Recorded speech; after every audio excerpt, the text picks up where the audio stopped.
Good evening कशिश, good evening. ठीक, तो एक बार हम लोग रिकॉल कर लेते हैं। लास्ट लेक्चर में हम लोगों ने प्रोबेबिलिटी। प्रोबेबिलिटी में हमने जो सबसे पहला हेडिंग देखा था, दैट इज कंडीशनल प्रोबेबिलिटी देखा था।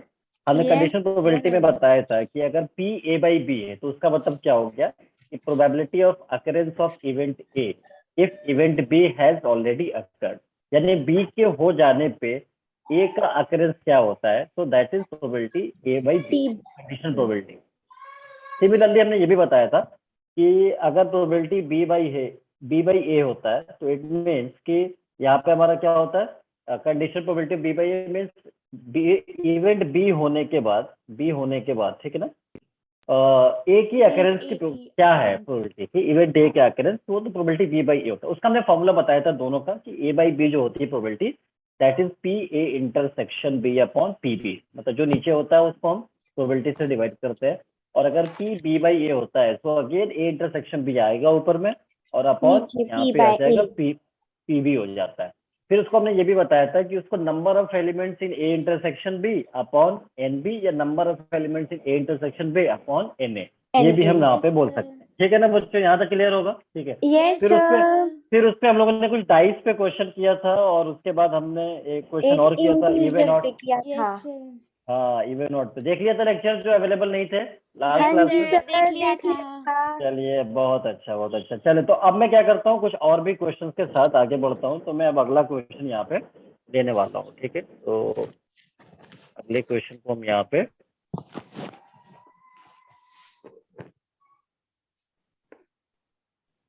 तो हमारा सबसे जो अगला क्वेश्चन हमारा होगा कुछ इस तरह से। जैसे मान लीजिए आपके पास प्रोबेबिलिटी ऑफ ए ये दिया हुआ है, PA इज इक्वल्स टू 1/3।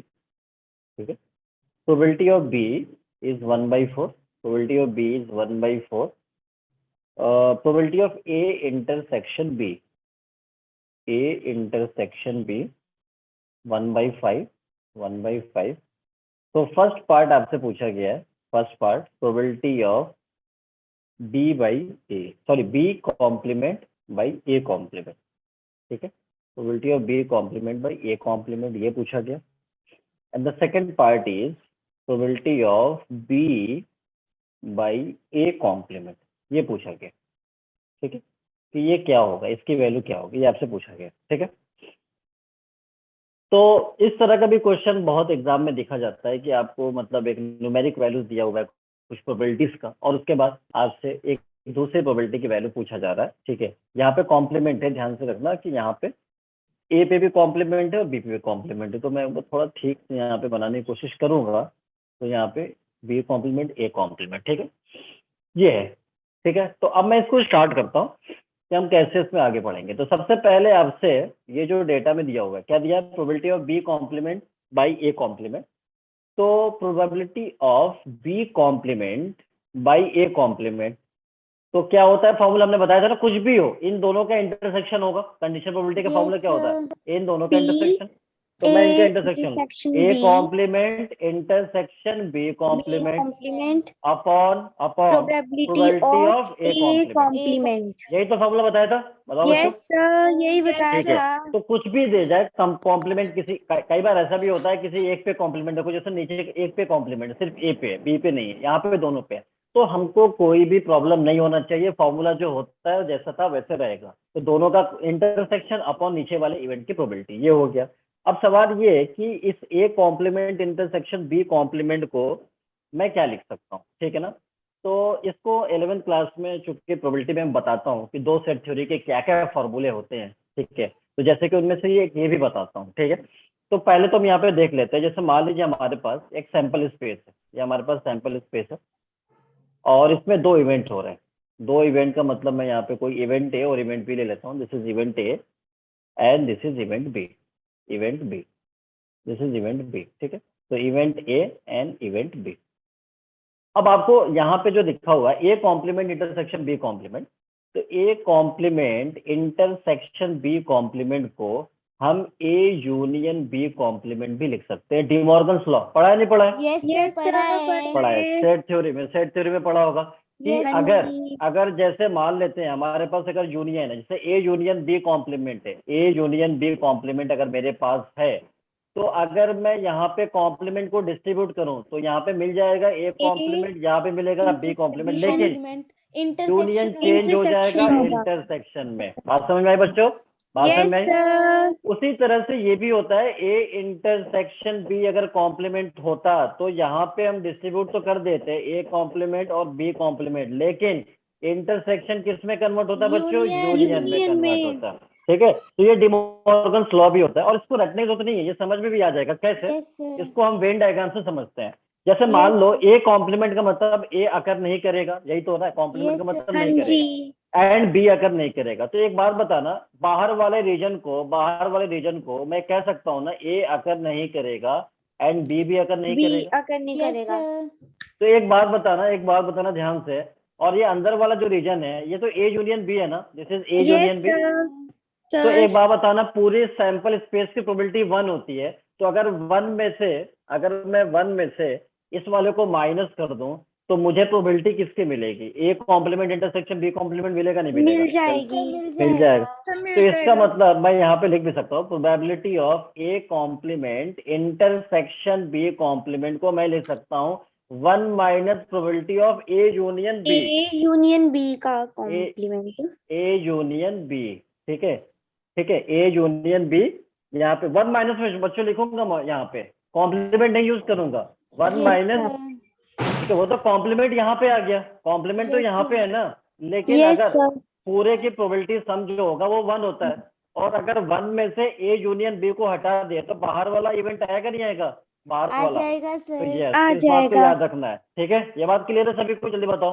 हाँ जी सर, क्लियर ठीक है। है, ठीक है। तो ये जो A complement intersection B complement है, इसको मैं ए यूनियन बी कॉम्प्लीमेंट भी तो लिख सकता हूँ ना, क्योंकि ए यूनियन बी इसमें अगर नहीं कर रहा है। लिख सकते तो वही चीज हमने यहाँ पे लिखा है, लेकिन अगर प्रोबेबिलिटी मेरे को लिखना हो A complement intersection B complement, मतलब ए भी अकर नहीं करेगा एंड बी भी अकर नहीं करेगा, तो इसको हम ऐसे बोलते हैं 1 माइनस उल्टा सोच, कोई तो अकर कर जा, कम से कम ए अकर कर जा या बी अकर कर जा। ए यूनियन बी का मतलब होता है, ए यूनियन बी का मतलब होता है at least one of the event occur out of 2 events A and B, यानी ए अकर कर जा या यूनियन का मतलब या बोलते हैं, या बी अकर कर जा।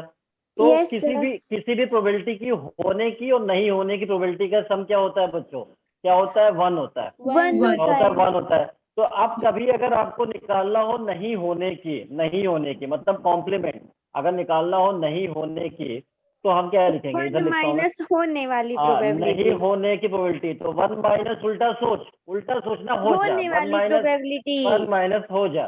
तो अगर मुझसे कोई पूछे प्रोबेबिलिटी ऑफ ए अकर नहीं करेगा एंड बी अकर नहीं करेगा, 1 माइनस उल्टा सोच, कोई तो अकर कर जा, प्रोबेबिलिटी ऑफ या तो कोई ए तो कर अकर जा कर या जा, बी। या तो ए कर जा या बी अकर कर जा। बात समझ आई?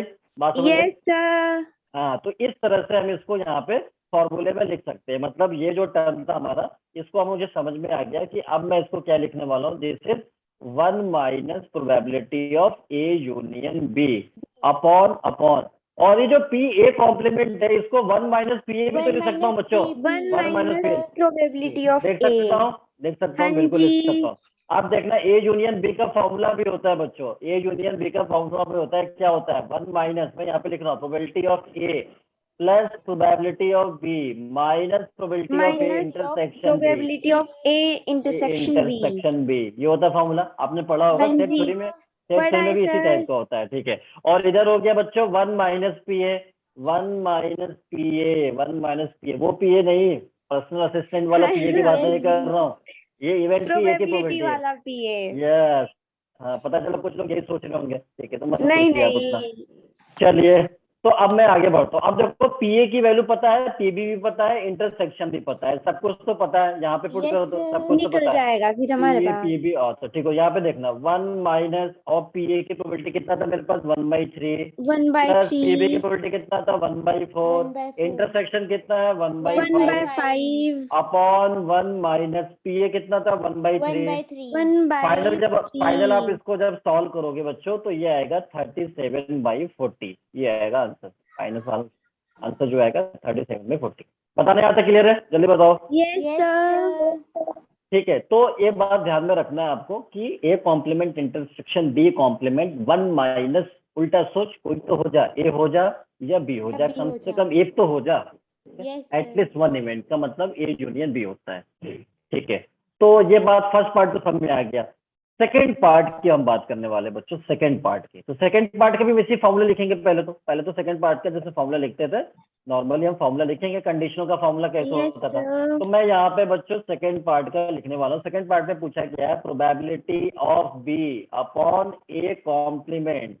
तो बच्चों क्या होता है इसका फॉर्मूला, जल्दी बताना मेरे को, क्या होगा? Probability of A probability of B intersection section A A complement complement divided upon by P probability A of A complement. complement. यही तो होगा, यही तो होगा। Yes, sir. यही अब होगा. यहाँ अब इसकी वैल्यू क्या होगी ये थोड़ा समझना है, क्योंकि अब की बार ये थोड़ा अलग हो गया। अब ये दोनों में कॉम्प्लीमेंट तो नहीं है, तो दोनों में कॉम्प्लीमेंट कैसे हो जाएगा? क्या हर दिन हमको संडे मिलता है क्या? नहीं मिलता है ना। No, sir. नहीं हफ्ते में मिलता. एक ही दिन मिलता है। तो यहाँ पे भी वही है कि हर बार आपको बहुत अच्छा चीजें नहीं मिलने वाला है। ठीक है, कभी कभी कुछ अलग भी मिलेगा, सेम चीज नहीं मिलेगा। तो क्या करना है यहाँ पे, तो अब इसको समझ लेते हैं। ये सब मैं 11th क्लास में कराता हूँ। अगर मैंने आपने मुझसे पढ़ा होगा 11th क्लास में पढ़ा होता प्रोबेबिलिटी वाला टॉपिक, तो मैं ये सब चीजें करा लेता वहां पे ही, और मुझे इतना बताने की जरूरत नहीं पड़ती। बस मैं आपको एक रिमाइंडर दे देता।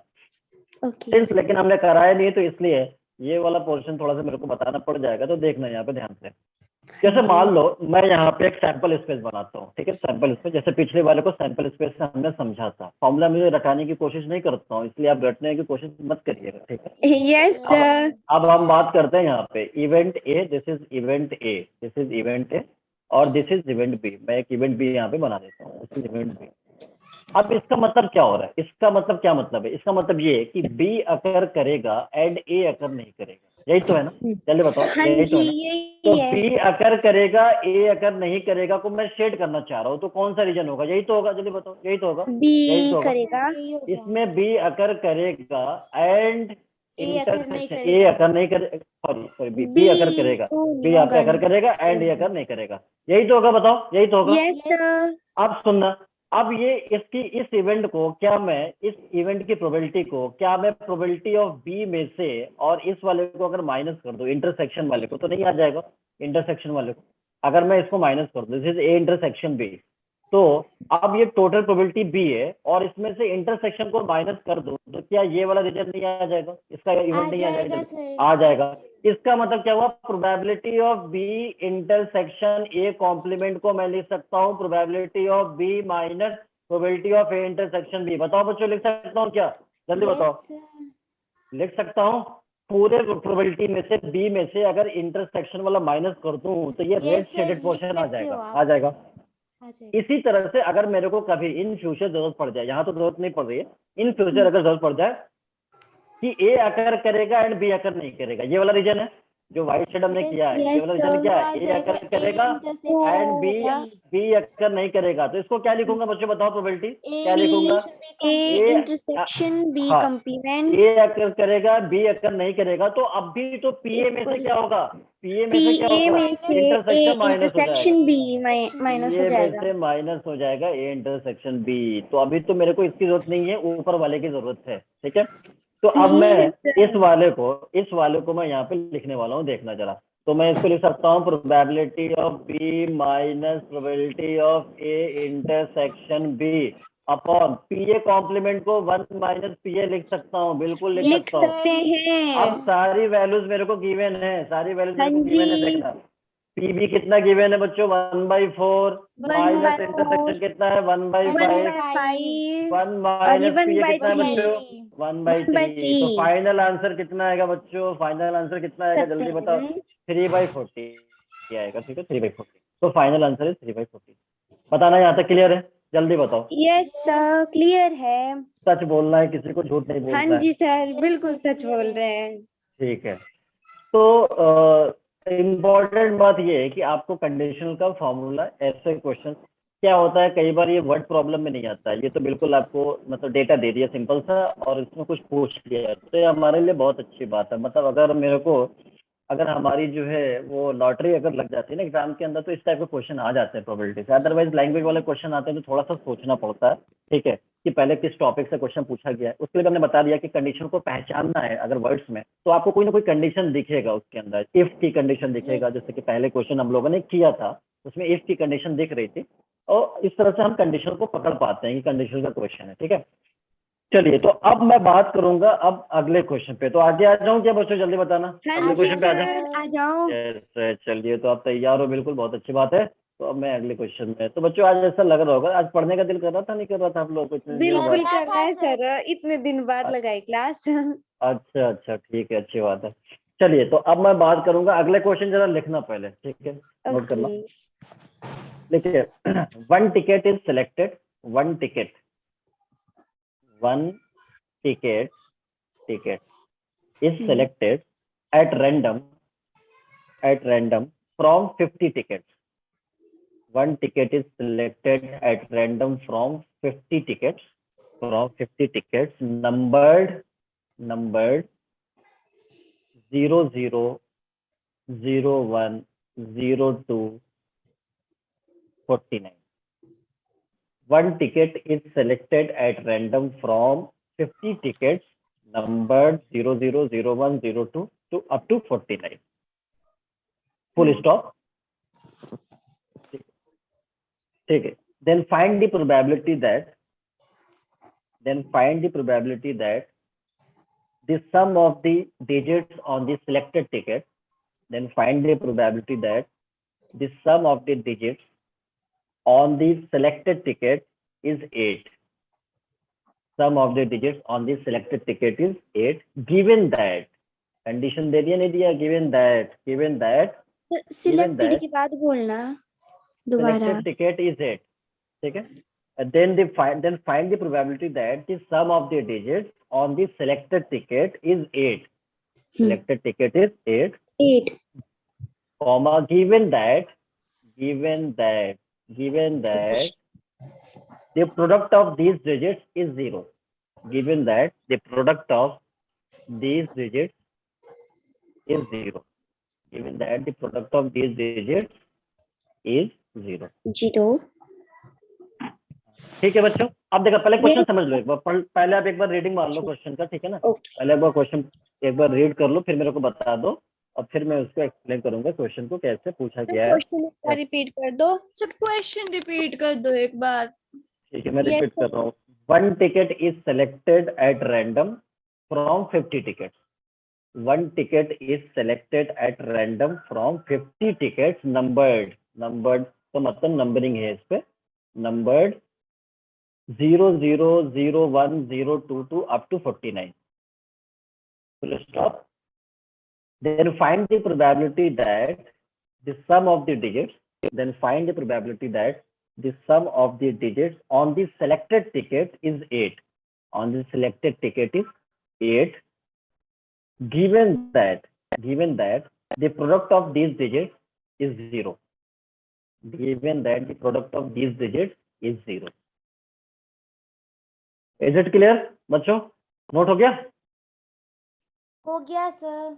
हाँ जी सर, हो गया। हाँ जी सर, हो गया। क्वेश्चन पढ़ लिया, सिर्फ होना नहीं था, क्वेश्चन पढ़ना भी था। एक बार पढ़ लिया Yes, क्वेश्चन को, sir. रीड मत, पढ़ लिया। रीडिंग मार एक लिया। बार पढ़ जी लिया। सर, रीडिंग मार पढ़ लिया। लिया। अब देखना जरा, मैं क्वेश्चन को समझाना चाह रहा हूँ कि क्वेश्चन किस टॉपिक से रिलेटेड है, क्योंकि एग्जाम में आपको ये नहीं आएगा कंडीशनल का क्वेश्चन है, अभी तो माइंड बड़ा तेज काम करेगा, और ये भी आपने पहले भी बता दोगे। आप मेरे को क्वेश्चन बोलने से पहले ही बता सकते हो कि कंडीशन का क्वेश्चन है। क्यों? तू सिर्फ कंडीशनल ही तो पढ़ रहा है, अभी कंडीशनल Yes, तो पढ़ रहा है, Yes, sir. ठीक है, इसलिए। लेकिन एग्जाम में ऐसा चीज नहीं चल पाएगा ना, तो एग्जाम Yes, में क्या sir. होगी, कंडीशन दूसरी हो जाएगी, ठीक है। हाँ जी। तो अब देखना है यहाँ पे क्वेश्चन में क्या बोला गया, ध्यान से पढ़ना है। क्वेश्चन में कह रहा है कि नंबर कुछ कहीं पे नंबरिंग है टिकट का, उस पर नंबर मार्क है 0, 0, 0, 1, 0, 2 लेकर 49। टोटल अगर काउंट करूं तो 50 टिकट्स है। किसी को 49 तो नहीं लग रहा है ना? किसी को 49 नहीं तो नहीं लग रहा है? सर, 50 लग रहे हैं। हाँ, क्योंकि 50 वन है। से लेके यहाँ तक 49, से। एक ये भी जीरो है, जीरो की भी है एक टिकट। हाँ, तो टोटल 50 टिकट्स हो गया। अब उसमें कह रहा है कि एक टिकट जो है सेलेक्ट किया गया एट रैंडम इनमें से, तो कह रहा है क्या प्रोबेबिलिटी होगी कि उन पे जो सिलेक्टेड टिकट है उसका जो डिजिट्स जो आ रहा है उसका सम 8 होना चाहिए, गिवन दैट गिवन का मतलब कंडीशन बोल दिया, तो given that the product of these digits is 0। तो एक गिवन कंडीशन के अंदर अगर बोल रहा है कि अगर प्रोडक्ट उनके डिजिट्स का 0 होता है तो बताओ कि क्या प्रोबेबिलिटी होगी कि उन पे जो नंबरिंग का सम आएगा, डिजिट्स का जो सम आएगा नंबर पे, टिकट नंबर पे, वो 8 आएगा। तो पहले तो एक्सप्रेशन बनाना पड़ेगा, ए बाई बी वाला एक्सप्रेशन कैसे बनेगा? तो जिसकी प्रोबेबिलिटी आपको फाइंड करनी है उसको पहले आप एक्सप्रेशन बनाओगे। प्रोबेबिलिटी जिसकी फाइंड करनी है पहले तो कंडीशन नीचे आएगा, कंडीशन बच्चों नीचे आएगा। देखना नीचे क्या आ रहा है, प्रोडक्ट ऑफ डिजिट। क्या बोला था उसने? Product of digit, product of digit is 0। ठीक है, यहाँ पे प्रोडक्ट ऑफ डिजिट मैं लिख देता हूँ, प्रोडक्ट डिजिट इक्वल टू 0। ये कंडीशन दिया हुआ, तो कंडीशन नीचे आता है और जिसकी प्रोबेबिलिटी पूछ रहा है बच्चों वो ऊपर आएगा, जिसकी प्रोबेबिलिटी पूछ रहा है वो ऊपर आएगा। तो ऊपर क्या बोला कि सम ऑफ डिजिट्स क्या होना चाहिए? 8 है। Sum of digits equals to 8। Sum of digits equals to 8। तो बच्चों देखो ये एक्सप्रेशन अगर कंडीशनल का बना लिया तो फिर क्या दिक्कत है, फिर तो क्वेश्चन भी बन जाएगा। ये इवेंट ए का काम करेगा, ये इवेंट बी का। और मैंने बताया था ना फॉर्मूला होता है N A intersection B upon N B, यही तो होता है बच्चों, यही होता है। उसको पी में भी लिख सकता हूँ, एन में भी लिख सकता हूँ, दोनों सेम होता है। ठीक है, अब हमें देखना है कि एनबी में कितने एलिमेंट्स आएंगे, मतलब कितने ऐसे टिकट नंबरिंग हैं जिन पे डिजिट्स प्रोडक्ट का 0 आ रहा है। तो अब मेरे को बता दो, बहुत आसान है, प्रोडक्ट ऑफ डिजिट 0 कब आ सकता है? प्रोडक्ट ऑफ डिजिट, जब product of digit equal to 0। जब मैं यहाँ पे एनबी, मैं एनबी निकाल रहा हूँ। हाँ बता देना, जरा जल्दी बताओ मेरे को, जल्दी बताओ क्या आता है? सर ये क्या होगा? 0 8। अरे 0 product of digit, product of digit सम पे नहीं आना है बच्चों, सम पे नहीं है, सम तो ऊपर हम खोजेंगे, सम तो ऊपर खोजेंगे। 10 डिजिट। अब हाँ अभी 0 का चांस कब कितने नंबर पे बनना है बताओ? 0 का चांस 10 बोलते जाओ, मुझे एक एक करके बोलते जाओ, एक एक 0 करके बोलते 0 0 1 0 0 यस 0 0 बच्चों मुझे 0 पता है कि 1 0 1 वेरी गुड। और क्या हो 0 सकता है बच्चों? 2 0 2 वेरी गुड, 0 0 3 3 0 0 4 0 0 5 5 0 0 6 6 0 0 7 7 0 0 8 8 0 9 0 9 और बच्चों 10। 10। हाँ बस हाँ इतना 10 ही, भी है। इतना ही, Yes, सोच sir. लो आप, सोच नहीं लो, नहीं सोच नहीं लो। नहीं 10 भी है।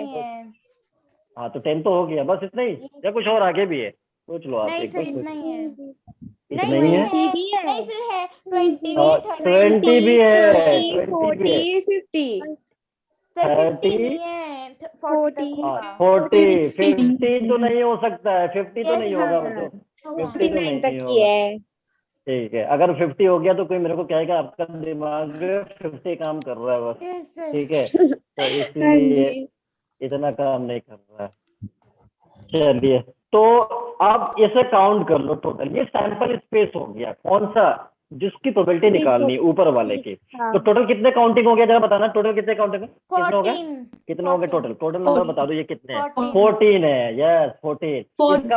इसका मतलब एनबी में 14 एलिमेंट्स है।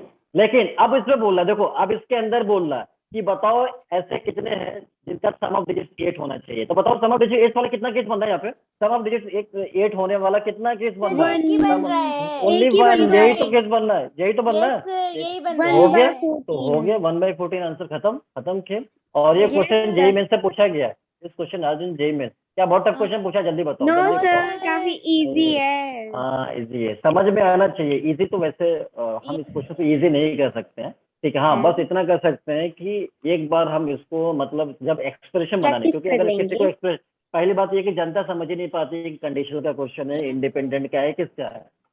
तो समझना पड़ता है कि कम ने बताया कि कोई ना कोई कंडीशन देगा, गिवन दैट इफ, ये यूज किया जाता है क्वेश्चन के अंदर। तो इसका मतलब समझ जाना कोई ना कोई कंडीशन है। तो एक कंडीशन देने के बाद उसके अंदर दूसरा जो प्रोबेबिलिटी की रिक्वायरमेंट है, जैसे उसने कंडीशन दे दिया कि प्रोडक्ट ऑफ डिजिट 0 है, तो इसके अंदर अब पूछ रहा है कि बताओ प्रोबेबिलिटी क्या होगा कि सम ऑफ डिजिट्स 8 हो जाए। तो जिसका पूछा जाएगा वो ऊपर आएगा, जो और जो कंडीशन दिया दिया होगा गया वो वो नीचे नीचे। आएगा। बस आप पूरा पहले एनबी के एलिमेंट्स निकाल लो कितने हो रहे हैं, और उसके बाद जो पूछा जा रहा है उसमें कितने आ रहे हैं। एक ही केस यहाँ पे बनना था, तो 1/14 आंसर हो जाएगा। बताना बच्चों, क्लियर है? जल्दी बताओ, जल्दी बताओ। यस सर क्लियर है। Yes, sir, क्लियर clear है। बहुत अच्छी बात, बहुत अच्छी। वैसे भी अब आप लोग बहुत समझदार हो चुके हैं बच्चों, बहुत समझदार हो चुके हैं आप लोग। ठीक है। Yes, चलिए, तो अगर sir. अगर आप लोग को ये बात समझ में आ गई है, अगर ये बात आपको समझ में आ गई है या आ गया है, दोनों बात सेम ही हाँ है, जी. डिफरेंट नहीं हो सकता, ठीक है। तो हम आगे बढ़ सकते हैं। अब आगे हम नोट वाले पॉइंट पे बढ़ जाए, जल्दी Yes, बताइए, sir. जल्दी बताइए। बिल्कुल. चलिए चलिए, तो अब मैं क्या करता हूँ, एक नोट का कुछ कंडीशन यहाँ पे लेके चलता हूँ, जरा ध्यान से समझना है इसको, ध्यान से बिल्कुल, क्योंकि मैं बहुत लॉजिकल होने वाला हूँ अब जो है चैप्टर के अंदर, लॉजिकल, क्योंकि प्रोबेबिलिटी ऑफ परम्यूटेशन ये तो चैप्टर ऐसा है जिसपे लॉजिकल होना पड़ता है, तभी चीजें आसान पड़ती हैं समझने के लिए। जैसे कि हमने बताया था प्रोबेबिलिटी ए बाई बी, हमने बताया था इसका फॉर्मूला, क्या बताया था बच्चों, probability of A intersection B B upon divided by P B, probability of P B. B, यही तो बताया था, Yes, ठीक है। sir. उसके बाद हमने एक और फॉर्मूला बताया था, बी बाई ए भी बताया था, Probability B by probability A. B by A क्या होता है बच्चों, probability of, Probability A intersection B हाँ, divided by A probability of A. Intersection B divide by B. Probability of A, ठीक है, A. ये बताया था। अब अगर बच्चों, अगर इन दोनों से, अगर मेरे को इन दोनों से अगर इंटरसेक्शन की प्रोबेबिलिटी लिखना हो, probability of A intersection B, ठीक है, तो क्या लिखना पड़ेगा मेरे को, तो एक तो ये कि इसके हिसाब से क्या आना चाहिए, इसके हिसाब से क्या आना चाहिए, मैं यहाँ पे लिख रहा हूँ, ठीक है, मैं यहाँ पे लिख रहा हूँ इसके हिसाब, ऊपर वाले के हिसाब से क्या होना चाहिए, आना चाहिए क्या, P B into P A by B, या मैं ऐसे लिख लूँ, पहले इसके लिख लो, चलो इस वाले के हिसाब से लिख लो, कितना लिख लोगे, P A into P B by A, लिख सकता हूँ ना, जल्दी बताना, लिख Yes, सकता हूँ नहीं, sir, लिख सकते हैं। और इस वाले के हिसाब से क्या लिखूंगा बच्चों, इस वाले का P B into P B B into into P A by A A by by B. B, यही होगा, यही होगा, जल्दी बताओ, Sir, Yes, यही sir. होगा। ठीक है। अब इसका मतलब क्या है, अब आपको कभी क्या होता है कि ये ना पूछ के ये पूछा जाता है, इवेंट दिया जाता है, ए इंटरसेक्शन बी, मतलब ऐसे नहीं लिख के देगा ए इंटरसेक्शन बी, ऐसा लिख के दे दिया तो एग्जामिनर का बहुत एहसान होगा और आप समझ लो कि आपकी किस्मत बहुत सही चल रही है, ठीक है, जो कि Yes, नॉर्मली sir. नहीं होता है ऐसा। तो वो वर्ड्स में बोलता है, वर्ड्स में, तो उसको हमको पकड़ना पड़ता है। तो अगर वर्ड्स में पकड़ेंगे, जैसे मान लो बोलेगा कि एक हमारे पास 52 कार्ड्स है, पहली बार में ड्रॉ किया, एक किंग निकला, एंड दूसरी बार में भी किंग निकला, तो बताओ प्रोबेबिलिटी क्या होगी, तो पहली बार में K1 एंड इंटरसेक्शन, दूसरी बार में K2, तो इंडिया वाला केस बन गया। तो मैं इसको कैसे याद रखूंगा, मैं कैसे बोलूंगा आगे चल के, यार देखना मैं इसको कैसे बोलूंगा, ये बी बाई ए है, कॉम्प्लीमेंट मत समझ जाना, बी बाई ए है, ठीक है। तो मैं इसको कैसे याद रखूंगा, तो ऐसे रखूंगा कि अगर probability of A intersection B, यानी ए इंटरसेक्शन बी बोलेगा, तो पहला वाला जो इवेंट दिख रहा है उसको मैं पहले लिख दूंगा, पी ए लिख दूंगा, Yes, पी sir. ए इंटू इंटू इंटू अगला जो प्रोबेबिलिटी लिखूंगा वो बी का लिखूंगा, ये जानते हुए ये मैं बोलूंगा, चाहो तो स्टेटमेंट लिख लेना, बार बार बोलूंगा मैं, प्रोबेबिलिटी ऑफ बी, ये जानते हुए कि इवेंट ए की प्रोबेबिलिटी हो चुका है। हो क्या चुका। समझ में आ गई, बात समझ आई, Yes, sir, आ गई। ठीक है। तो मैं ऐसे बोलूंगा, स्टेटमेंट लिख लेना, ये बार बार मैं बोलने वाला हूँ, ठीक है। अगर कभी भी मेरे को ऐसा केस दिखेगा, probability of A intersection B, पहले वाले का प्रोबेबिलिटी मैं लिख दूंगा पी ए, ठीक है, ठीक है, Yes, पहले वाले की sir. प्रोबेबिलिटी लिख दूंगा, और इनटू इनटू फिर प्रोबेबिलिटी ऑफ बी, ये जानते हुए कि ए हो कि चुका A है, हो तो चुका मतलब ए के होने के बाद बी की प्रोबेबिलिटी यहाँ पे लिखना पड़ेगा मेरे को। Yes, उसी तरह से जैसे मान लो मैं जैसे ये वाला फॉर्मूला है, मैं बी इंटरसेक्शन ये भी तो लिख सकता हूँ ना, ये तो बात सही है Yes, ना, sir, लिख सकते हैं। बी इंटरसेक्शन मैं इसको ये भी लिख सकता हूँ, ठीक है, ये भी लिख सकता हूँ, बी इंटरसेक्शन है, तो इसके लिए क्या लिखूंगा, प्रोबेबिलिटी ऑफ बी, पहले वाले का मल्टीप्लाई करूंगा, probability of B and multiplication probability of A, ये जानते हुए कि प्रोबेबिलिटी ऑफ बी हो चुका है, ठीक है। तो अगर ये स्टेटमेंट याद है तो फॉर्मूला रटने की जरूरत नहीं पड़ेगी, बहुत आसान हो जाएगा, फॉर्मूला बहुत समझ में आ जाएगा। अब देखना, ये तो दो इवेंट का केस हो गया, बहुत बेहतर तरीकों से हम इसको क्वेश्चन में इंप्लीमेंट करेंगे तब ज्यादा क्लियर होगा, ठीक है, इसलिए पेशेंस रखना है, पेशेंस रखना है, ठीक है।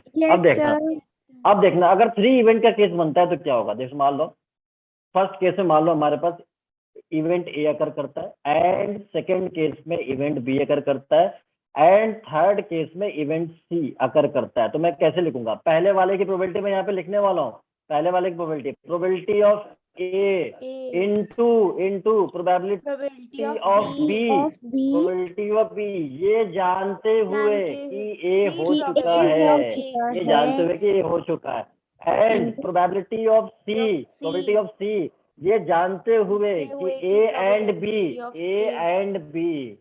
बी हो चुका है। समझ में आ गई बात, समझ में आ गई। Yes, sir. अब जनता क्या होती है, इसको रटती है, रटोगे तो आप फंसोगे, बिल्कुल क्लियर बात है, ठीक है, फॉर्मूला उल्टा सीधा हो जाएगा।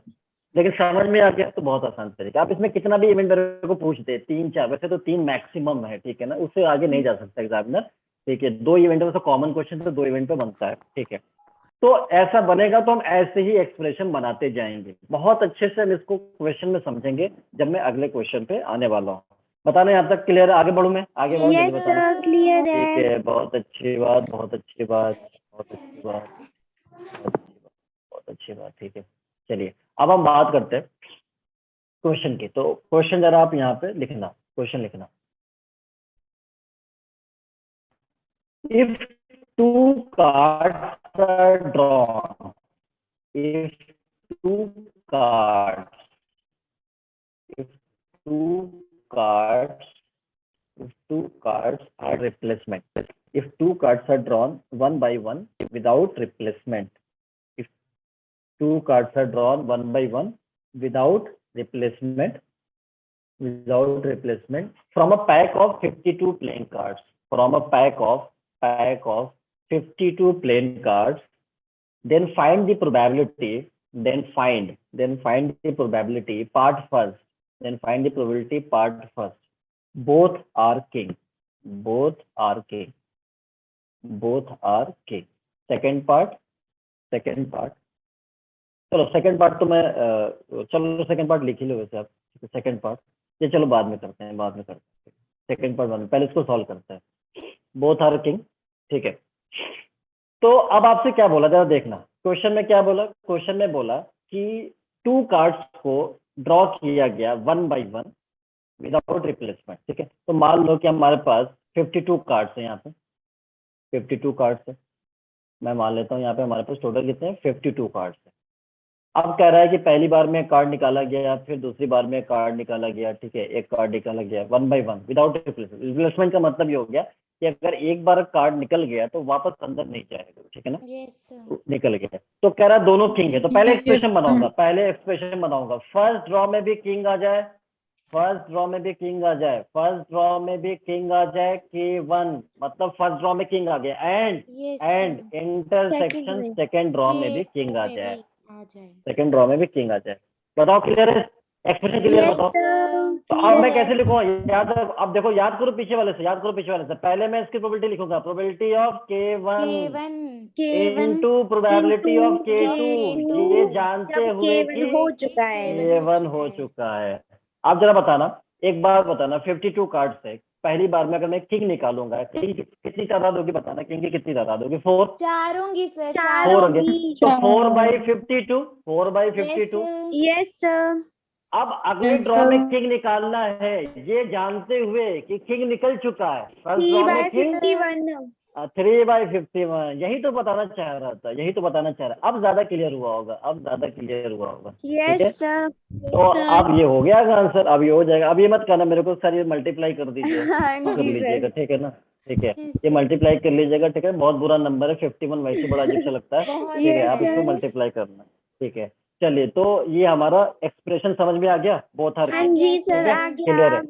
चलिए, बहुत अच्छी बात। तो अब मैं अगला इस क्वेश्चन का अगले पार्ट बोलने वाला हूँ, सेकंड पार्ट में। तो सेकंड पार्ट में यहाँ पे, सेकंड पार्ट में यहाँ पे लेने वाला हूँ। चलिए, सेकंड पार्ट। अब एक्सप्रेशन समझना ध्यान से कि कौन सा यस एक्सप्रेशन बनेगा, लिखना। इफ फर्स्ट कार्ड, ध्यान से देखना, इफ लिखा हुआ है, if first card draws is a king, if first card draws is a king, then find the probability that, if first card draw is a king, then find the probability that second card draw is also a king, then find the probability that second card draw is also a king। पहले statement लिख लिया, statement लिख लिया। Sir एक बार repeat करना। If first card draw is a king, if first card draw is a king, then find the probability that second card drawn is also king, find the Yes, probability sir, that okay. second, लिख लिया। आप देखना expression क्या बनेगा, expression क्या बनेगा बताना। If दिख रहा है, इफ दिख रहा है, क्या एक्सप्रेशन बनेगा देखना। प्रोबेबिलिटी ऑफ, आप कंडीशन दिया ना, कंडीशन दिया, कंडीशन क्या दिया, कह रहा है कि अगर K1 हो चुका है, मतलब फर्स्ट ड्रॉ में किंग निकल चुका है, तो Yes, K1 sir. हो चुका है, तो T by बताओ 1 कि होगा। क्या होगा सेकंड ड्रॉ में भी किंग आ जाए, K2 ऊपर K2 K2 ये होगा। ये पूछ रहा है, यानी सिर्फ और सिर्फ ये पूछ रहा है, ये वाला पार्ट पूछ रहा है। समझ आई बात? T1। दोनों दोनों में डिफरेंस पता चला? दोनों में हाँ कह रहा जी। बोथ आर किंग, यानी फर्स्ट भी किंग एंड सेकंड भी किंग। Second भी king। इसमें क्या बोला? If first card draws a king, मतलब पहले बार में किंग हो चुका है, तो बताओ second कि बार में- सेकंड ड्रॉ में भी किंग होने की प्रोबेबिलिटी क्या होगी? यानी K1 हो चुका है तो नीचे, और जिसकी प्रोबेबिलिटी पूछ रहा है ना K2 सेकंड ड्रॉ में किंग। ये तो अभी निकाला था ना, अभी पीछे देख रहा था, मतलब Yes sir। एक्सप्रेशन में दिख रहा है यहाँ पे। कितना होगा बताना? 51। जी भाई, यस, क्योंकि फर्स्ट ड्रॉ में जब किंग निकल गया, तो सेकंड ड्रॉ में 3 किंग बचे, और टोटल कार्ड कितने बचे? 51 बचे। 51।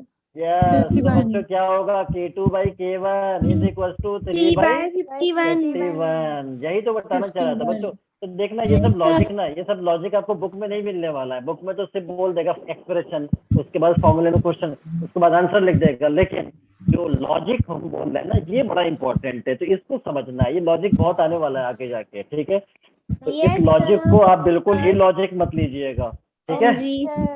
चलिए, तो यहाँ तक बात समझ में आ गई? उम्मीद हाँ करता जी हूँ कि सर, बात आ समझ गई। में आ गई होगी। चलिए, बहुत अच्छी बात है। तो अब मैं अगले क्वेश्चन पे क्या आ सकता हूँ?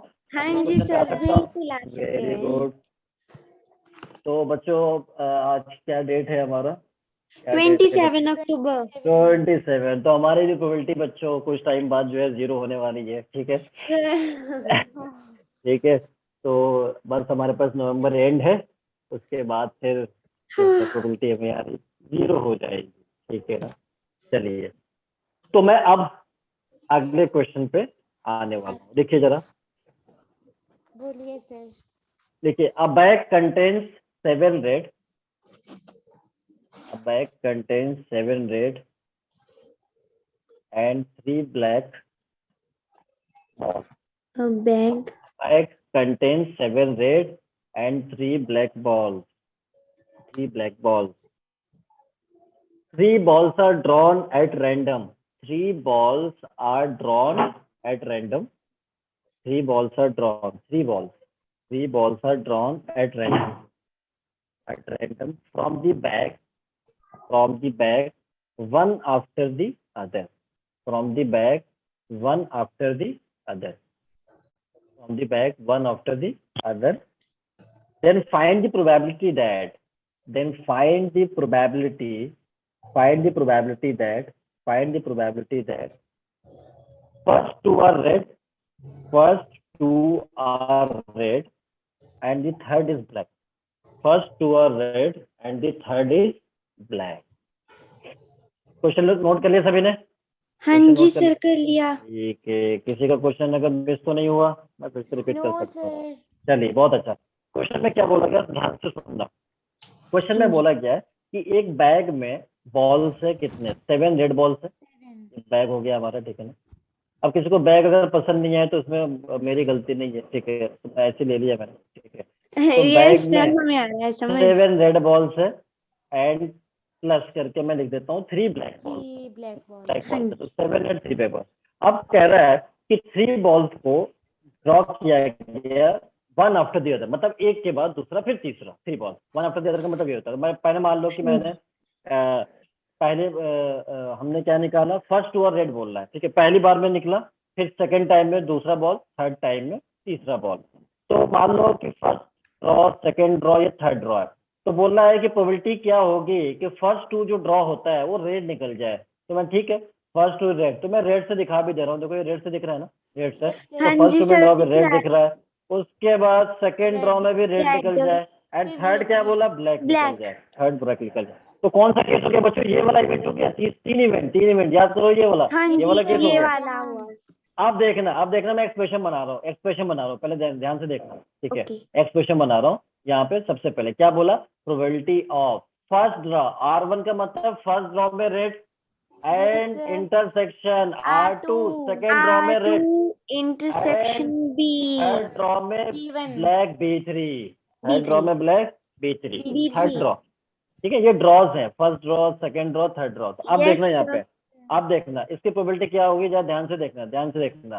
प्रोबेबिलिटी ऑफ R1, पहले वाली प्रोबेबिलिटी लिखना पड़ेगा, probability of R1 into into probability of R2, ये R2 जानते divided by हुए, R1 ये जानते हुए कि R1 हो चुका है, R1 हो चुका इनटू है प्रोबेबिलिटी ऑफ B3, ये जानते हुए कि R1 एंड R1 और R2 R2 हो चुके हो हैं। चुके हैं।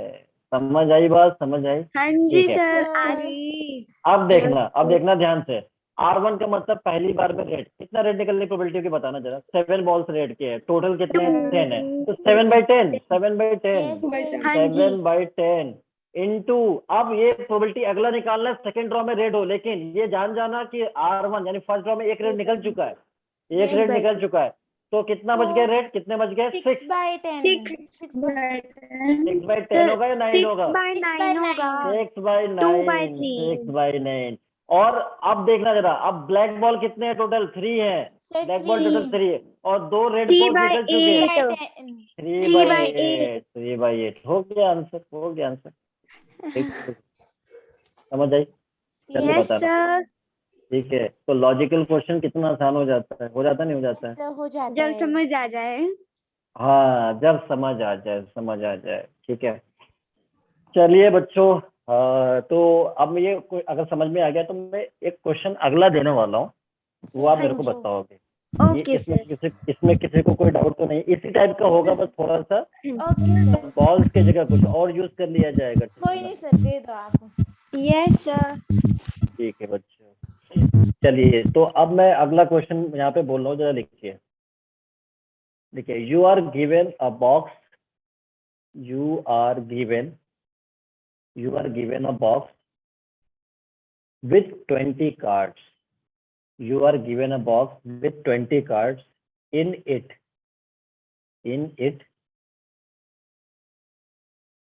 10 of these cards, 10 of these cards have letter I. 10 of these cards have letter I printed on them. 10 of these cards have letter I printed on them. The other 10 have the letter T. Other 10 have the letter T printed on them. Other 10 have the letter T printed on them. ठीक है, full stop. If you pick up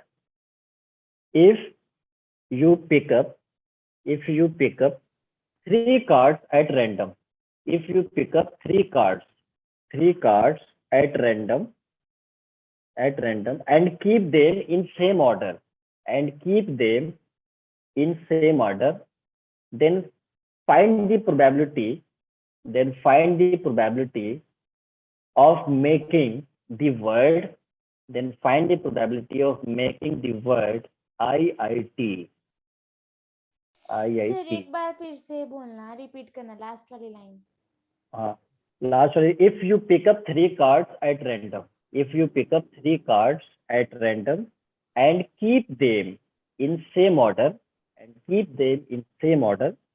then find the probability of making the word IIT.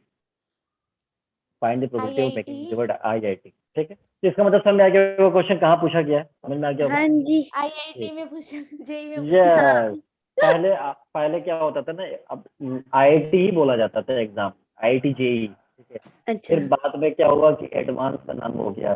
पहले JEE mains का नाम जो है ना हमारे time में AITRIPL ही होता था, all India engineering entrance examination, फिर वो जेई मेंस हो गया। ठीक है, अच्छा। ठीक है, तो ये IIT पूछा गया था उस टाइम में।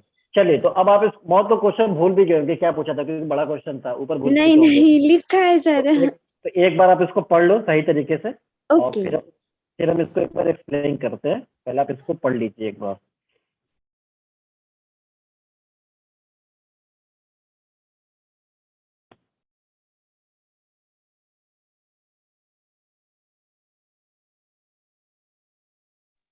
हाँ जी सर, पढ़ लिया। पढ़ लिया? क्वेश्चन में क्या हाँ जी। बोला गया? क्वेश्चन में ये बोला गया बच्चों कि आपके पास एक बॉक्स में 20 कार्ड्स रखे गए और उसमें कुछ लेटर 10 लेटर जो है वो प्रिंट है आई का, 10 कार्ड्स आई प्रिंटेड लेटर्स है, और बाकी के जो 10 कार्ड्स तो उसमें टी प्रिंटेड है लेटर, ठीक है। तो कह रहा है कि अगर हम 3 कार्ड्स को एट रैंडम निकालते हैं और उसको एक सेम ऑर्डर में रखते हैं, keep them in same order, मतलब पहला फिर दूसरा फिर तीसरा, समझ जाना सेम ऑर्डर का मतलब क्या बोला, पहला फिर दूसरा Yes, फिर sir. तीसरा, वही ड्रॉ वाला केस है, ड्रॉ वाला। तो कह रहा है कि क्या होगा कि probability of making the word, अगर वो वर्ड आईआईटी बन जाए, यानी आईआईटी बनने के लिए पहला क्या निकालना पड़ेगा, आई, पहले निकालना पड़ेगा आई, सेकंड ड्रॉ में भी क्या निकालना पड़ेगा आई, I फिर थर्ड ड्रॉ में भी क्या निकालना पड़ेगा T. टी, तो आईआईटी बन करते जाएगा। हैं तो इसको। वही तो केस है, चलिए ट्राई करिए, जल्दी करिए, Yes, आप sir. कर सकते हो इसको, Okay, कर okay. सकते हो।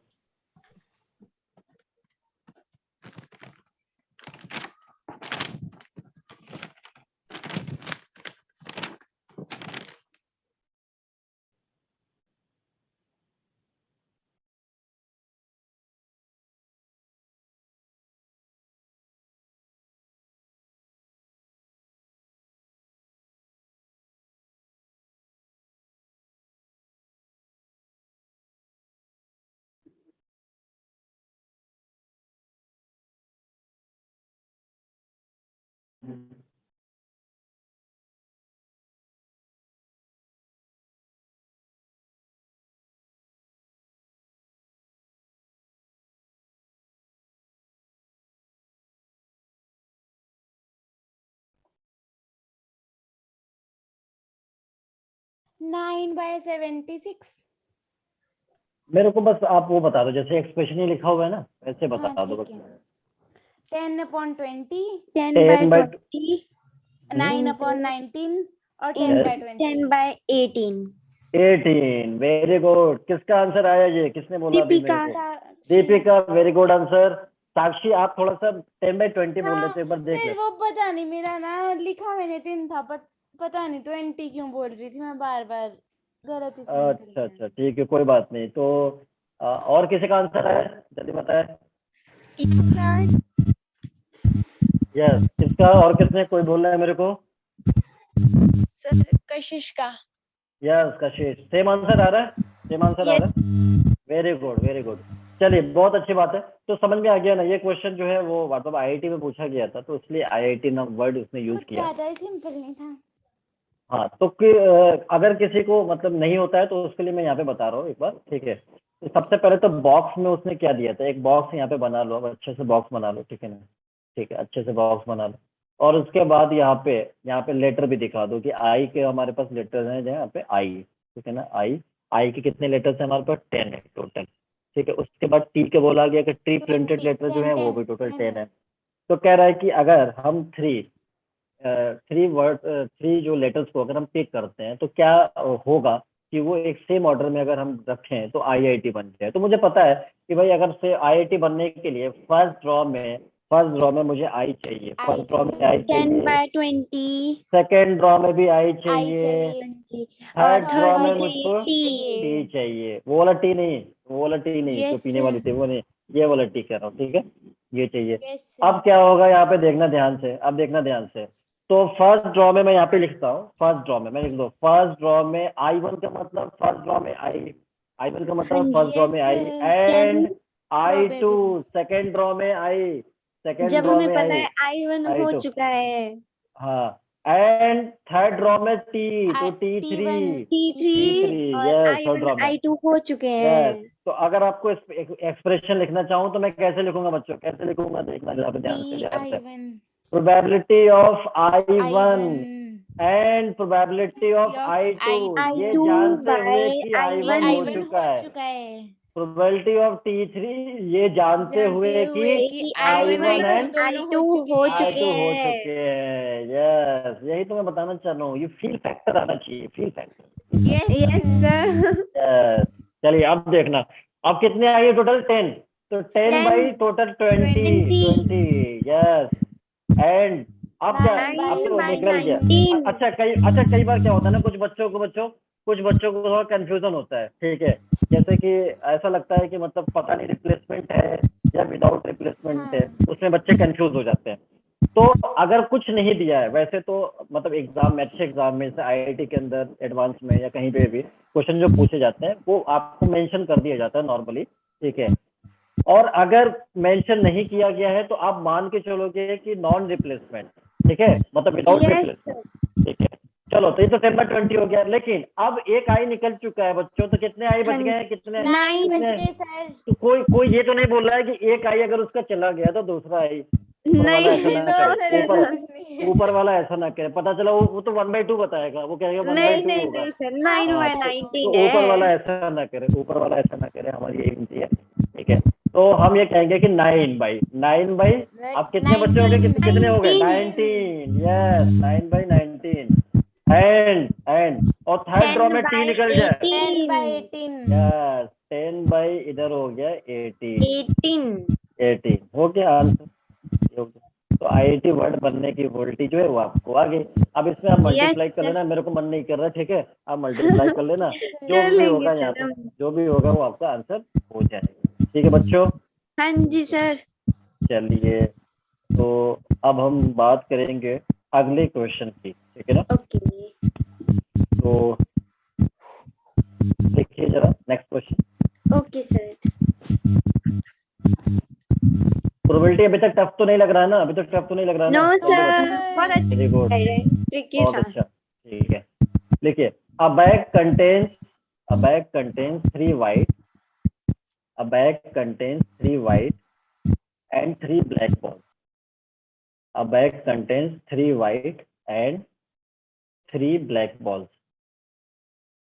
A bag contains 3 white and 3 black balls. 3 black balls. If balls are drawn one by one without replacement. If balls are drawn one by one without replacement until the bag is empty, until the bag is empty, then find the probability that the balls occur in alternate colors. Then find the probability that the ball occurs in alternate color. तो देखे बच्चों, पहली बात देखो, question लिख लिया सभी ने, क्वेश्चन लिख लिया या रिपीट करना पड़ेगा? यस लिख लिया। ठीक है, रिपीट करता हूँ। A bag contains 3 white and 3 black balls. A bag contains 3 white and 3 black balls. If balls are drawn one by one without replacement, until the bag is empty, then find the probability that the balls occur in alternate colors. तो I hope कि question सभी ने note कर लिया होगा, ठीक है? Yes sir, कर लिया।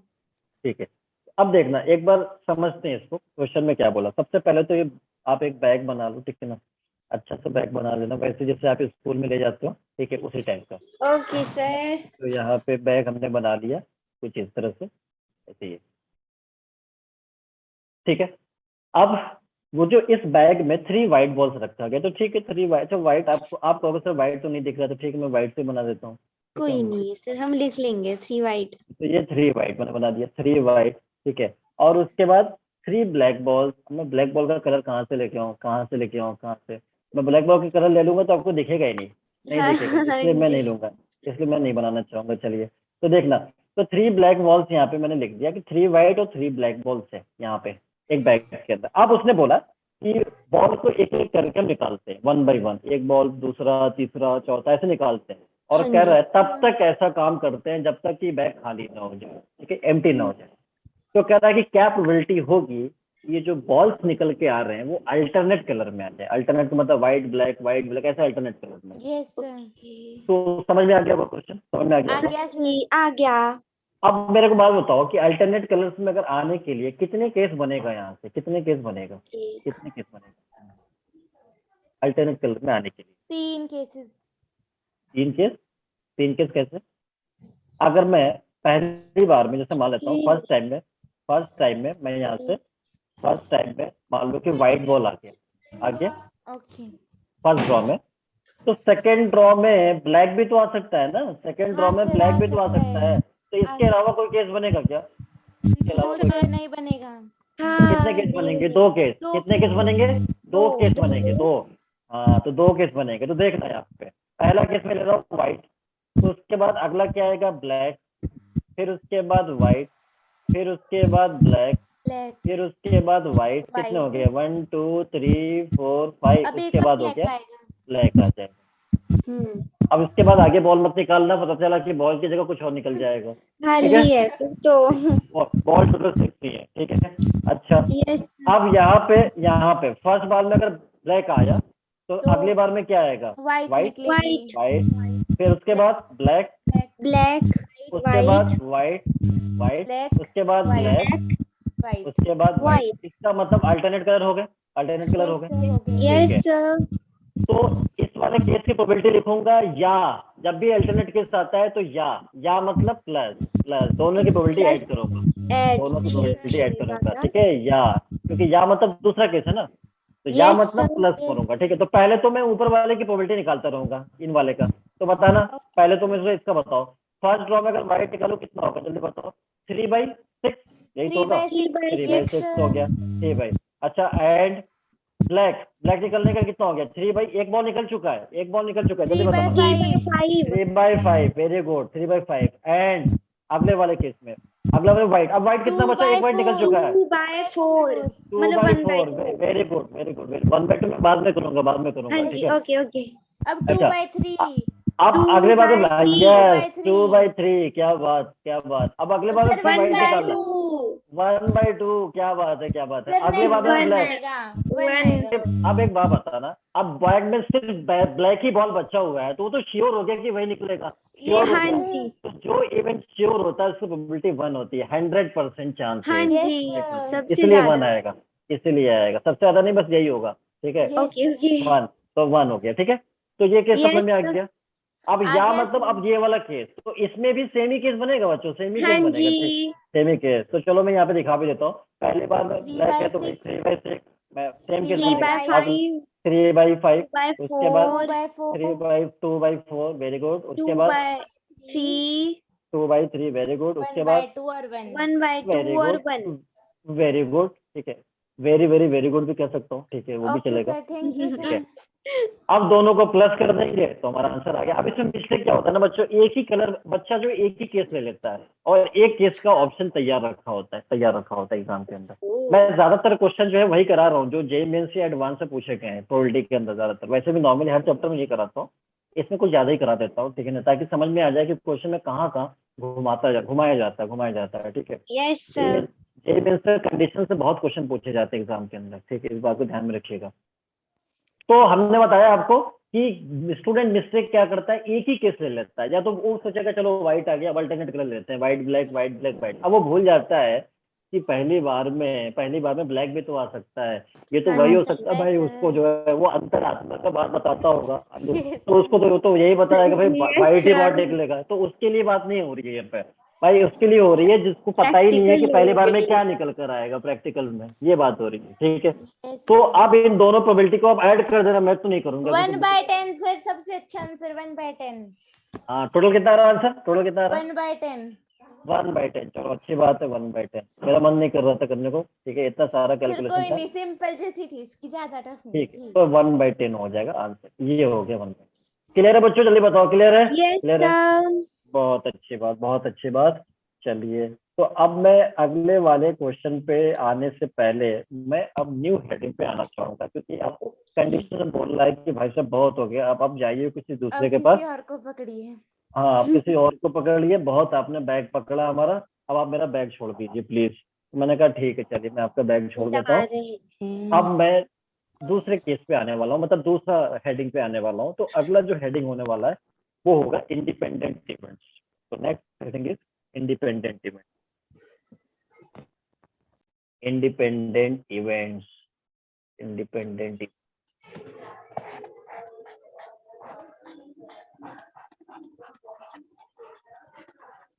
ठीक है, इंडिपेंडेंट इवेंट। पहले इंडिपेंडेंट इवेंट्स क्या होता है, तो सिंपल आप एक स्टेटमेंट लिखिए, फिर हम इसको समझेंगे। लिखिए इसमें, बोलिए सर।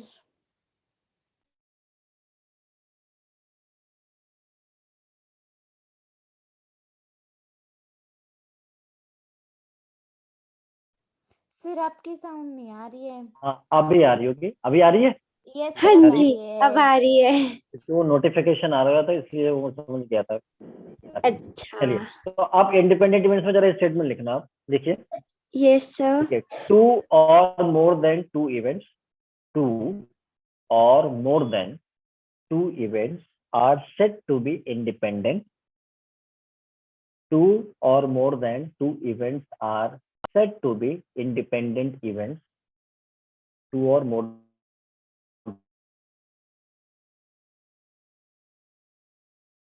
सर दोबारा चली गई।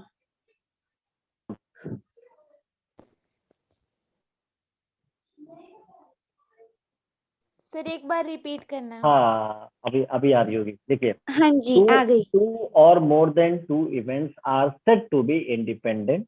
Two yes or sir. more than two events are said to be independent if occurrence or non-occurrence. If occurrence, occurrence occurrence का मतलब होना, किसी इवेंट का होना। होना। ठीक है, अकरेंस और नॉन अकरेंस, और नॉन अकरेंस, अकरेंस और non non occurrence, occurrence. Non occurrence of any event, of any event, occurrence और non occurrence of any event does not affect, does not affect the occurrence और non occurrence, does not affect the the occurrence occurrence or of non-occurrence of any other event. Non Occurrence, occurrence. हाँ occurrence और non-occurrence of any other event. देख लिया सभी ने? Yes sir sir of हो गया। Any के बाद क्या बोला? अदर क्या इवेंट्स। क्या बोला? Of any. Any other event, any other event. Yes Occurrence sir. और non-occurrence of any other event. तो लिख लिया सभी ने? लिख लिया सभी ने? हाँ जी सर। अब एक बार जी इसको समझ लेते हैं कि इसका क्या मतलब हुआ, इसका क्या मतलब हुआ। जैसे कि ये कि अगर एक इवेंट होता है, ठीक है, तो दूसरा इवेंट जब होगा तो पहले वाला इवेंट में ऐसा नहीं होगा कि दूसरा इवेंट अफेक्ट हो जाएगा पहले वाले से। मतलब जैसे कि अगर मैं एक क्वाइन को टॉस किया, फर्स्ट टाइम में टॉस किया, तो मान लो कि मेरे पास हेड आया, ठीक है, मैं मान लिया कि हेड आया, तो सेकंड टाइम में टॉस करूंगा तो क्वाइन हवा में ये नहीं सोचेगा कि पहली बार क्या आया था हेड, तो अब की बार टेल आऊंगा। सोचेगा क्या, जल्दी बताओ?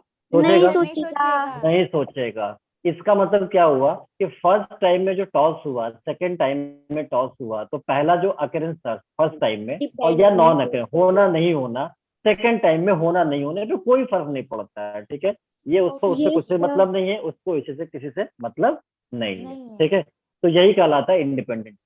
और अगर प्रैक्टिकली मैं डिपेंडेंट बताऊं, डिपेंडेंट प्रैक्टिकली, तो जैसे डिपेंडेंट इवेंट्स किसे कहते हैं, जैसे मान लो कि किसी ने कहा कि तुम चोरी करोगे तो पुलिस तुमको लेके जाएगी, तो डिपेंडेंट हो गया कि हाँ चोरी जी, करने वाला पुलिस लेके जाएगी। पकड़ा जाएगा। तो वो दोनों इवेंट्स क्या हो गए, डिपेंडेंट हो गए। वो दोनों यस एक इवेंट्स क्या हो गए, दूसरे पे डिपेंडेंट डिपेंड। हो गए। या जैसे मान लो मैंने सपोज कुछ भी अगर मैं केस लेता हूँ, जैसे बहुत सारे क्वेश्चन अभी हम लोग देखेंगे यहाँ पे आने वाले टाइम में, जैसे काफी, जैसे इसके अंदर क्वेश्चन काफी सारे आएंगे। देखिए इंडिपेंडेंट का, जैसे मान लो कि मैंने एक डाइस को रोल कर दिया, तो फर्स्ट टाइम में डाइस को हमने रोल किया, तो मान लो कि इवन नंबर आ गया 2 4 6 में से कोई एक नंबर आ जाएगा इवन नंबर।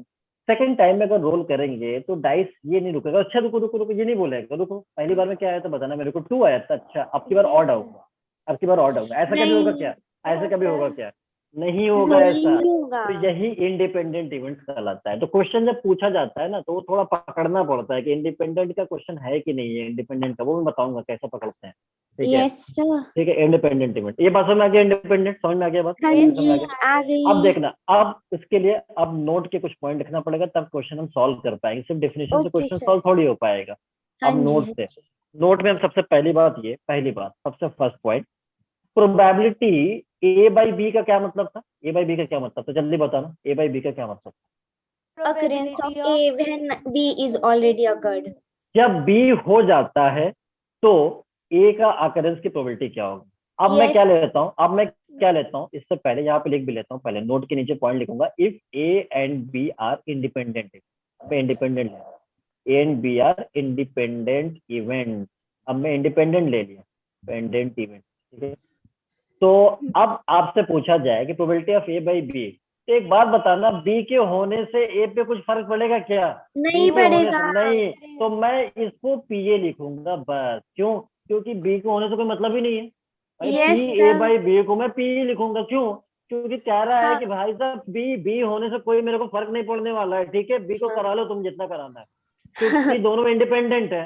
तो इसलिए P A by B P A होगा, चाहे कुछ भी कर लो। मैंने कहा अच्छा ओके सर। चलो ठीक है, पी ए लिख देता हूँ, ठीक है ना, ठीक है, तो खुश हो गया। Yes, sir. अब इसका ये तब ले रहा हूँ, ये तब लिख पाऊंगा कब? जब इंडिपेंडेंट इवेंट्स होते हैं। लेकिन हाँ। अभी तक जो हम पढ़ रहे थे कंडीशन में, वो डिपेंड कर Conditional. रहा था। कंडीशन। हाँ वो वो dependent डिपेंड कर था। रहा था। चलिए अब सेकंड पॉइंट, अब कह रहा बी बाई ए भी तो ले लो। मैंने कहा ठीक है, तो बी P बाई ए भी ले लेता हूँ, आएगा। पी भी हो जाएगा, पी भी हो जाएगा। समझ में आ गई बात? समझ में आ गई बात? Yes, ठीक है, sir. पी भी हो जाएगा। सिर्फ इतने से काम थोड़ी चलेगा, अभी आगे और भी तो पॉइंट अभी आने वाले हैं ना। आगे और भी होनी। यस, थर्ड पॉइंट होने वाले हैं। थर्ड पॉइंट में क्या होगा देखना।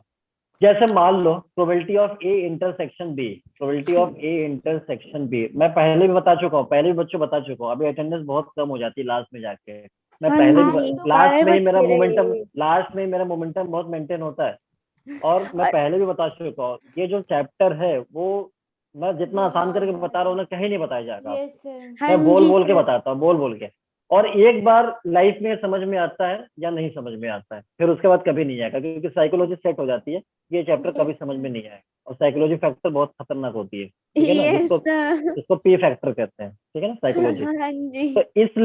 इसलिए अगर पहली बार में ये साइकोलॉजी बन गई कि ये चैप्टर हम हो जाएगा मेरे से, तो लाइफ टाइम आपके लिए आसान हो जाएगा।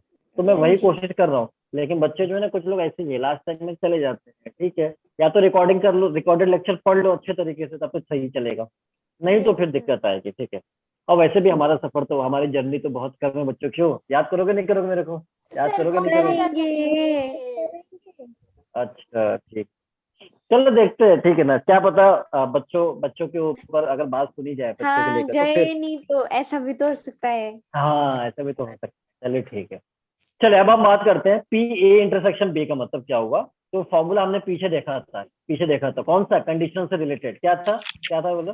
P A into P A अच्छा, PA into into P P B by A, upon यही तो था। B P by by A ये A। था। था। या एक और भी तो था, P P B B into PB into into PA P by B। A by B, yes very good, A by B ये था। तो अब एक बात बताना बच्चों, एक बात बताना, ए और बी अगर इंडिपेंडेंट ले लिया, तो क्या अब ये वाला टर्म किसके बराबर होगा? PB P B. के। ये वाला PB टर्म पी बी, के। ये वाला टर्म ये किसके? PA के। P A. तो अब इसका मतलब क्या हुआ कि अगर कोई भी दो इवेंट इंडिपेंडेंट है और उनके बीच अगर इंटरसेक्शन हुआ, तो मैं यहाँ पे लिख रहा हूँ ए इंटरसेक्शन बी, ये होगा पी प्रोडक्ट होगा। इंटू पी बी, प्रोडक्ट कर देना होगा, प्रोडक्ट करना होगा। या यहाँ पे मान लो ऐसे दे दिया ए इंटरसेक्शन पी कॉम्प्लीमेंट, तो भी मैं कर दूंगा product P A into P B B complement. B या कभी ऐसा हुआ P A complement intersection B, तो भी मैं प्रोडक्ट कर दूंगा बच्चों P PA A complement complement into into P B.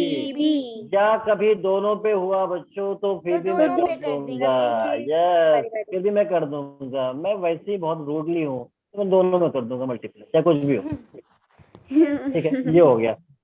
अब कभी भी अब समझ में आ गया कि इंटरसेक्शन कभी आएगा ना, मैं मल्टीप्लाई करूंगा, चाहे कुछ भी कर लो, तो मल्टीप्लाई करूंगा, इंडिपेंडेंट Yes, होना चाहिए। चलो हो गया, ये बात समझ में आ गई बात। यस अच्छा, ये जो सर। मल्टीप्लाई हो रहा है ना, ये जो मल्टीप्लाई होके आया ना, हाँ ये जी। इन दोनों को मैं कंबाइन करके अगर लिख दूं, इन दोनों को यहाँ पे मैं लिख रहा हूँ, तो probability of A intersection B या बी इंटरसेक्शन ए लिखूं, दोनों से रिजल्ट तो सेम ही आएगा ना, P A into P. yes sir. इसको बोलते हैं मल्टीप्लीकेशन थ्योरम ऑफ प्रोबेबिलिटी, क्योंकि दोनों प्रोबेबिलिटी क्या होती है? मल्टीप्लाई हो जाती है। एक होता है बच्चों एडिशनल थ्योरम ऑफ प्रोबेबिलिटी, उसमें होता है A union B, P A union B, P A plus P B होता है, जो 11th क्लास में मैं कराता हूँ। लेकिन Yes अब sir. 12th क्लास में आया है मल्टीप्लीकेशन, दोनों की प्रोबेबिलिटी मल्टीप्लाई होगी, तो this okay. Is multiplication theorem of probability. तो कई बार मल्टीप्लीकेशन पूछ लेता है, कभी बोर्ड में पूछ लिया कि एक्सप्लेन करिए कि कब होगा, तो आप बता सकते हो उसको बिल्कुल सजा के अच्छे तरीके से, थ्योरम ऑफ प्रोबेबिलिटी। वैसे भी दिवाली अभी जल्दी जल्दी हुई है, तो आपको सजाने Yes का आइडिया sir. पता है। तो multiplication theorem of probability clear है, ये बात समझ में? यस सर, क्लियर है। ठीक है, अब कुछ और भी पॉइंट जरा इसमें ऐड कर लेते हैं, कुछ और भी पॉइंट, ठीक है ना। एग्जामिनर अपने हरकतों से बाज थोड़ी जाता है, तो उसके लिए कुछ हाँ ना कुछ जी। ट्रीटमेंट तो करना पड़ेगा अपन को। तो देखना ये थर्ड पॉइंट तो हो गया। अब मैं फोर्थ पॉइंट की बात कर रहा हूँ। हमने अब यहाँ पे फोर्थ पॉइंट में मैं ले रहा हूँ, एक स्टेटमेंट लिखना जरा, स्टेटमेंट लिखना। Yes, sir. If A and B are independent events, if A and B are independent events, if A and B are independent events, then probability of occurrence of at least one of the event, then probability of occurrence of at least one of the event. Note कर लिया सभी ने? एक देखना। बार दोबारा बोलना। If A and B are independent events, then probability of occurrence of at least one of the event, Yes, sir, one हो of गया। the event. ठीक है। तो अब देखो कभी भी एटलीस्ट आता है ना, यूनियन का बात करते हैं, कभी भी एटलीस्ट मतलब यूनियन आता है। ठीक है, तो यूनियन का मतलब क्या हुआ? अब ए और बी कह रहा है कि इंडिपेंडेंट है, ए एंड बी पहले के दे दिया आपको कि इंडिपेंडेंट है, बहुत अच्छी बात है, इंडिपेंडेंट होना भी चाहिए भाई। हम घर वालों पे कब तक डिपेंडेंट होंगे, है ना? आपको भी एक दिन इंडिपेंडेंट होना है, नहीं होना है? होना है। यस, तभी तो पढ़ाई कर रहे हैं, ठीक है। Yes, sir. A and B are independent event. तो हमने मान लिया कि इंडिपेंडेंट इवेंट्स है। तो अब मुझसे ये पूछा गया कि probability of at least one of the event का अकरेंस क्या होगा। तो मैं कहूंगा एटलीस्ट जब भी यूज करता है कि वन ऑफ द इवेंट का मतलब कोई एक, या तो ए अकर कर जा या बी अकर कर जा, एटलीस्ट एक तो अकर कर जा, एटलीस्ट यानी कम से कम एक तो अकर कर जाए, इसका मतलब यूनियन आ गया। तो अब इसका फॉर्मूला क्या होता है? मैंने पहले भी फॉर्मूला लिखा था, क्या? Probability of A plus probability of B minus probability of A intersection B. लेकिन अब जो इंटरसेक्शन है उसको मैं क्या लिख सकता हूँ बच्चों, क्योंकि इंडिपेंडेंट है, क्या लिख सकता हूँ? P A into P B. क्या लिख सकता हूँ? P A into P B. तो मैं यहाँ पे लिखूंगा बच्चों P A plus P B और minus P A into P B. लिख सकता हूँ बच्चों, लिख सकता हूँ नहीं? ले सकता हूँ, ठीक है। तो एक तो बात समझ में आ गया कि अगर ए यूनियन बी है, मैं यहाँ पे दिखा देता हूँ कि ए यूनियन बी अगर है, मतलब कम से कम एक इवेंट अगर करेगा, तो उसकी प्रोबेबिलिटी कब? जब दोनों इंडिपेंडेंट हो। तो आप यहाँ पे लिख सकते हो P A plus P B minus of P A into P B. ये हो गया P A into P B. ठीक है भाई, अच्छी बात है, अगर आप ऐसा बता रहे हो तो अच्छी बात है। ये हो गया। अब इसके बाद मैं जानना चाहूंगा इसको और सब फॉर्म में क्या क्या लिख सकता हूँ, मैं क्या क्या लिख सकता हूँ। तो मैंने ये भी तो बताया था बच्चों, बताओ, मैंने तो ये भी तो बताया था ना, क्या मैंने ये भी बताया था? ए यूनियन बी को वन माइनस, अब सोचना जरा, वन माइनस उल्टा सोच, ए अकर कर जा या बी अकर कर जा, वन माइनस उल्टा सोच, उल्टा क्या होगा? ए भी अकर नहीं करेगा एंड बी भी अकर नहीं करेगा। देखो एक तरीका है, फॉर्मूला रट लो, रटने की चीज कमी नहीं है, केमिस्ट्री इंतजार कर रहा है, सब ऐसे रट लो, आप केमिस्ट्री इंतजार कर रहा है, ठीक है। तो एक तो ये कि रट लो, और दूसरा मैं अगर फॉर्मूला समझा रहा हूँ तो बहुत आसान हो जाएगा उसको समझना। ठीक है, तो मैंने बोला कि कभी भी आपको याद रखना, ये बहुत आगे आने वाला है केस, एटलीस्ट वाला, तो मैं बार बार यही काम करूंगा, कम से कम एक अकर कर जा, ए अकर कर जा या बी अकर कर जा, वन माइनस उल्टा सोच, एक भी अकर नहीं करना चाहिए, अकर करेगा ना बी, और ए और बी पहले से इंडिपेंडेंट है, ए और बी, तो इसकी प्रोबेबिलिटी क्या होगी? इसकी प्रोबेबिलिटी क्या होगी? Complement into probability of B complement, क्योंकि मल्टीप्लाई कर दूंगा ना बच्चों, मल्टीप्लाई कर दूंगा, मल्टीप्लाई। अच्छा, कुछ लोग कहते हैं कि सर यहाँ से कुछ कॉमन नहीं ले सकते। बिल्कुल ले सकते हैं भाई, क्यों नहीं ले सकते? तो ठीक है, लेके दिखा देता हूँ, बिल्कुल तसल्ली भी होनी चाहिए। पी भी हमने यहाँ पे कॉमन लिया, तो पी भी कॉमन लेंगे तो वन माइनस पी ए, वन माइनस पाई को क्या, पी ए को क्या बोलेंगे बच्चों? वन माइनस पी ए को क्या बोलेंगे? P A complement. तो ये कॉम्प्लीमेंट ये हो गया। कोई कहेगा सर इस पी ए को भी तो one minus P A complement लिख दो। मैंने कहा अच्छा ठीक है, चलो तुम्हारे दिल की तसल्ली के लिए लिख ही देता हूँ, पी ए कॉम्प्लीमेंट और प्लस इधर हो गया पी बी और इधर हो गया पी ए कॉम्प्लीमेंट। कोई कहेगा सर इसमें से कुछ कॉमन ले लो आप, पी ए कॉम्प्लीमेंट। मैंने कहा अच्छा वो भी करना पड़ेगा क्या? तो बोले हाँ सर कर दो। मैंने कहा ठीक है, तो वन, और मैं यहाँ से पी ए कॉम्प्लीमेंट को कॉमन ले लेता हूँ, चलो पी ए कॉम्प्लीमेंट को कॉमन लूंगा। तो यहाँ पे क्या आएगा? पी बी, यहाँ पे क्या आएगा? पी बी माइनस वन आएगा ना, कितना आएगा? पी बी माइनस वन, तो फिर बोलेगा सर इसमें से माइनस कॉमन नहीं ले सकते, मैंने कहा बिल्कुल ले सकते हो। तो ठीक है, हाय। तो 1 इसमें से माइनस सर कॉमन लिया पीछे तो रहेंगे पी ए end तक। कॉम्प्लीमेंट, पी ए कॉम्प्लीमेंट, और इधर हो गया 1 माइनस पीबी, 1 माइनस पीबी। फिर बोलेगा सर इसको 1 माइनस पीबी को मैं पीबी कॉम्प्लीमेंट नहीं बोल सकता, मैंने ये कहा सर बिल्कुल लिख बोल बोल सकते हो, सकते हैं। मैंने कहा बिल्कुल बोल सकते हो, 1 माइनस पी ए कॉम्प्लीमेंट और इंटू पीबी, तो पीबी PV कॉम्प्लीमेंट। कॉम्प्लीमेंट। फिर बोलेगा अब सर ये नहीं तो वही बोलेगा। आ गया, सर ये तो वही आ गया, बिल्कुल सेम, हाँ, बिल्कुल सेम सेम। तो मैंने कहा खुश होने की जरूरत नहीं है, खुश होने की जरूरत नहीं है, ये हो सकता है। तो यहाँ से यहाँ पहुंचूं या इस पे डायरेक्ट पहुंचूं, ये अब आपको ये डिसाइड सर कर लेना, आएगा अब आपको डिसाइड डायरेक्ट कर ठीक लेना। है। डायरेक्ट पहुंचना पड़ेगा, डायरेक्ट पहुंचना पड़ेगा अपन को, स्मार्ट बनना पड़ता है ना, स्मार्ट हाँ बनना यस पड़ता है जी ना। सर। सर। देखिए एग्जाम क्लियर करना है तो स्मार्ट तो बनना ही पड़ेगा ना। और हाँ कुछ लोग जी। देख रहे होंगे, अब कुछ लोग पता है, कुछ लोग घर के आईने में लगा हो तो वो देख रहे होंगे, अच्छा मैं दिख रहा हूँ स्मार्ट नहीं दिख रहा हूँ, ऐसे वाले स्मार्ट नहीं, पढ़ाई वाले स्मार्ट नहीं, की बात कर रहा स्मार्ट हूँ। करना करना पड़ता है पड़ेगा। सर। हाँ पढ़ाई वाले स्मार्ट है, ठीक है। चलिए, तो ये जो इंडिपेंडेंट का जो केस है वो तो हो गया, टाइम तो नहीं है अब हमारे पास, लेकिन आप होमवर्क में क्वेश्चन लिख सकते हो, ठीक है। हाँ जी सर, बोलो। और आप इसको ट्राई करना, वरना मैं इसको बहुत ओके। अच्छे तरीके से ओके नेक्स्ट क्लास में डिस्कस तो करूंगा ही, ठीक है। ओके सर ठीक है। Okay sir. देखिए देखिए, अ bag contains, a bag contains a bag contains 4 white, comma 3 red and 2 black balls. A bag contains 4 white, 3 red and 2 black balls. 2 black balls. Part first. Part first. Sorry. A bag contains 4 white, 3 red and 2 black balls. Full stop. If two balls are drawn, if two balls are drawn one by one, if two balls are drawn one by one, case first,